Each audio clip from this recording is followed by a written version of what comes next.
Big Hero 6, Chapter 7.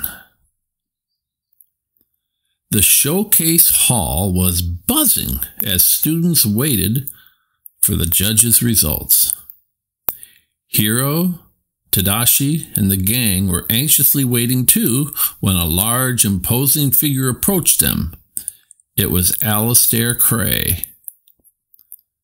"That was an impressive display," Cray said, gesturing to Hiro's microbot. "May I?" He took the microbot from Hiro and turned it in his fingers. "With some development, these could be revolutionary. That's why I want them at Cray Tech." "Shut up," Hiro exclaimed in disbelief. Cray smiled. "You're about to become a very wealthy kid." "Shut up," Hiro repeated. But Hiro and his friends weren't the only ones who heard Cray's offer. Professor Callahan did too. "Hiro," he said, "Mr. Cray is right. Your microbots are an inspired piece of tech. You can continue to develop them, or you can sell them to a man who is only guided by his own self-interest." Cray held up a hand. "Robert, I know how you feel about me, but it shouldn't affect this young man's opportunity to—" Professor Callahan cut him off. "This is your decision, Hiro. But you should know Mr. Cray has cut corners and ignored sound science to get where he is." "That's just not true," Cray argued. "I wouldn't trust Cray Tech with your microbots," Callahan said, staring straight at Cray. "Or anything else." Everyone was surprised by the professor's statement. They looked at Hiro, waiting for an answer. "Hiro, I'm offering you more money than a 14-year-old could imagine," Cray said. Hiro looked at Tadashi, but his brother smiled at him, knowing he would make the right decision. "I appreciate the offer, Mr. Cray, but they're not for sale." Cray seemed surprised and a bit insulted.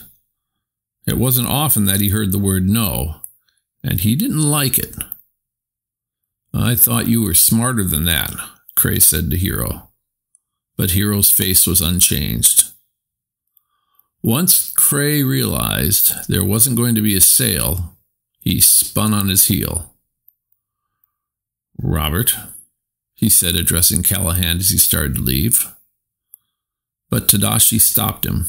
"Mr. Cray," he said, tapping him on the shoulder. Cray turned and Tadashi pointed to the large man's hand. "That's my brother's." Cray opened his hand and seemed surprised that he'd somehow walked off with Hiro's microbot. "Oh, that's right," he said with a chuckle. But Tadashi knew better. Cray tossed the microbot to Hiro, who stuffed it back in his pocket. "You made the right choice," Callahan said, and handed Hiro an envelope with the SFIT crest on it. "I look forward to seeing you in class." Hiro beamed. He did it. He had won admittance to SFIT. Hiro and the gang burst from the showcase hall. Aunt Cass pulled them into a group hug. "All right, geniuses, let's feed those hungry brains," she said. "Back to the cafe, dinner is on me." Fred was the most excited. "Yes," he shouted. "Nothing is better than free food." Tadashi smiled. It had been a perfect day. "Aunt Cass, we'll catch up, okay?" "Sure, I'm so proud of you. I'm proud of you both," she replied, hugging Tadashi and Hiro again. "Hey, where are you going?" Hiro asked Tadashi, as Aunt Cass and their friends headed for the Lucky Cat. Hiro thought maybe Tadashi wanted to help him gather up his microbots in the showcase hall. But Tadashi threw his arm around his brother, and the two walked around the campus. Minutes later, Hiro and Tadashi were staring at the gleaming steel and glass robotics building in the distance. "I know what you're going to say," Hiro said. "I should be proud of myself because I'm using my gift as for something important." "No," Tadashi replied. "I was just going to tell you your fly was down through the whole showcase." Hiro looked panicked as Tadashi laughed. Then Hiro slugged him in the arm for making him look, hilarious, Hiro said. But Hiro became serious. "Hey, I wouldn't be here if it wasn't for you, so thanks." "You don't have to say that. I mean, it's true, but you don't have to say that," Tadashi said.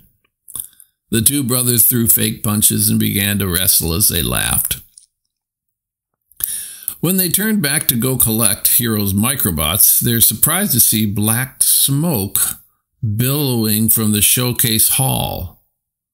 It seemed impossible, but the hall was on fire. As Hiro and Tadashi ran toward the burning building, they saw people running out, gasping and coughing. The entrance was nearly engulfed in flames. Tadashi stopped and grabbed a student. "Are you okay?" he asked. "Yeah, I'm fine. Callahan's still in there." Tadashi began to run towards the entrance. Hiro knew his brother was going to try and save the professor.